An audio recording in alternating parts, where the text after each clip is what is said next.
ପୁରୁଣା ଦିନର କଥା। ନୟାଗଡ଼ ଜିଲ୍ଲାର ଗୋଟେ ଗ୍ରାମ ଥିଲା।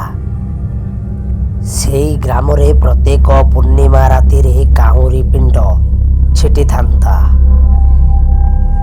କୁହାଯାଏ ସେହି କାଉଁରୀ ମାନେ ହେଉଛନ୍ତି ଗୋଟିଏ ଭୂତ କନ୍ୟାର ପ୍ରତୀକ। ଗ୍ରାମରେ ଲୋକ ବିଶ୍ୱାସ କରୁଥିଲେ ଯେଉଁ ଘରର ଆଙ୍ଗନରେ ରାତିରେ କାଉଁରୀ ପଡ଼େ ସେଇ ଘରେ କିଛି ଅଶୁଭ ଘଟଣା ଘଟେ। କେବେ ଜଣେ ଲୋକ ହଠାତ୍ ମରି ଯାଉଥିଲେ, କେବେ ପଶୁପକ୍ଷୀ ହରାଇ ଯାଉଥିଲା। ଗୋଟେ ବେଳେ ଗ୍ରାମରେ ଜଣେ ଯୁବକ ରଘୁ ମାଛ ଧରିବାକୁ ଗଲା। ସେ ଜଙ୍ଗଲ ଭିତରେ ନଦୀ ପଟିରେ ଏକାକୀ ବସିଥିଲା। ହଠାତ୍ ସେ ଦେଖିଲା ନଦୀ ପଟିରେ ଧଳା ବସ୍ତ୍ର ପିନ୍ଧିଥିବା ଗୋଟିଏ ସୁନ୍ଦରୀ କନ୍ୟା ବସିଛି।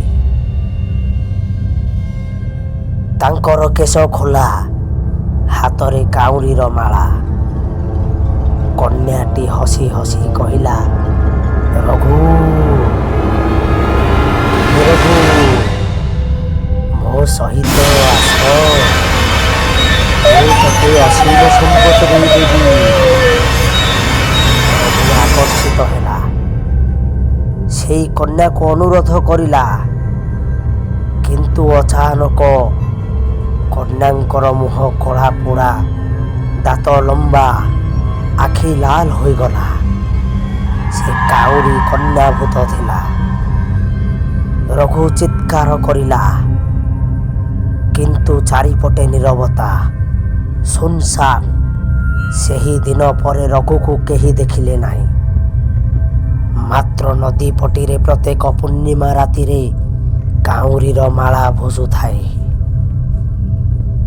କାଉଁରୀ କନ୍ୟାକୁ ଯଦି କେହି ଦେଖିଲେ ସେ ଜୀବିତ ଫେରେ ନାହିଁ। ଅନେକ ବର୍ଷ ପୂର୍ବର କଥା। ସେ ଗ୍ରାମରେ ଗୋଟିଏ ଗରିବ ଝିଅ ଥିଲା, କାଉଁସଲ୍ୟା। ତାଙ୍କ ପିତାମା ବହୁତ ଗରିବ, କିନ୍ତୁ ସେମାନେ କାଉଁରୀ ବ୍ୟତୀତ ଜୀବିକା କମାଉଥିଲେ। ଲୋକେ ତାଙ୍କୁ କାଉଁରୀ କନ୍ୟା ବୋଲି ମଧ୍ୟ ଡାକୁଥିଲେ। କାଉଁସଲ୍ୟା ଅତ୍ୟନ୍ତ ସୁନ୍ଦରୀ ଥିଲା। ଗ୍ରାମର ମହାପତିଙ୍କ ପୁଅ ତାଙ୍କୁ ପାଇବାକୁ ଚାହୁଁଥିଲା, କିନ୍ତୁ କାଉଁସଲ୍ୟା ତାକୁ ସ୍ୱୀକାର କରୁନଥିଲା। ମହାପତିଙ୍କ ପୁଅ କ୍ରୋଧିତ ହୋଇ ଗୋଟିଏ ରାତିରେ ତାକୁ ନଦୀ ପଟିରେ ନେଇ ଡୁବାଇ ଡୁବାଇ ମାରିଦେଲା।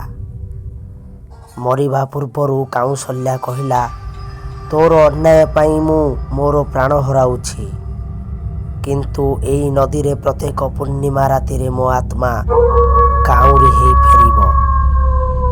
ଯେଉଁମାନେ ଲୋଭରେ ମୋତେ ଦେଖିବେ ସେମାନଙ୍କୁ ମୁଁ ନେଇଯିବି। ତାପରେ କାଉଁସଲ୍ୟାଙ୍କ ଶବ ମିଳିଲା ନାହିଁ। ମାତ୍ର ନଦୀରେ ସହସ୍ର କାଉଁରୀ ଭାସୁଥିଲା। ସେଇଠାରୁ ଗ୍ରାମରେ ବିଶ୍ୱାସ, ପୂର୍ଣ୍ଣିମା ରାତିରେ ନଦୀ ପଟିକୁ କେହି ଯାଆନ୍ତି ନାହିଁ। ଯେଉଁମାନେ କାଉଁରୀ କନ୍ୟାକୁ ଦେଖନ୍ତି ସେମାନେ କିମ୍ବା ଗାୟବ ହୋଇଯାଆନ୍ତି, କିମ୍ବା ଆସ୍ତେ ଆସ୍ତେ ପାଗଳ ହୋଇଯାଆନ୍ତି। କୁହାଯାଏ କାଉଁସଲ୍ୟାଙ୍କ ଅଶାନ୍ତ ଆତ୍ମା କାଉଁରୀରେ ବାସ କରୁଛି। ଯଦି ଭିଡ଼ିଓଟି ଭଲ ଲାଗିଥାଏ ତେବେ ନ୍ୟୁଜ୍ ଲାଇଭ୍ ଏଇଟିକୁ ଗୋଟେ ସବସ୍କ୍ରାଇବ୍ କରି ଗୋଟେ ଲାଇକ୍ କରିବେ। ରହୁଛି, ନମସ୍କାର।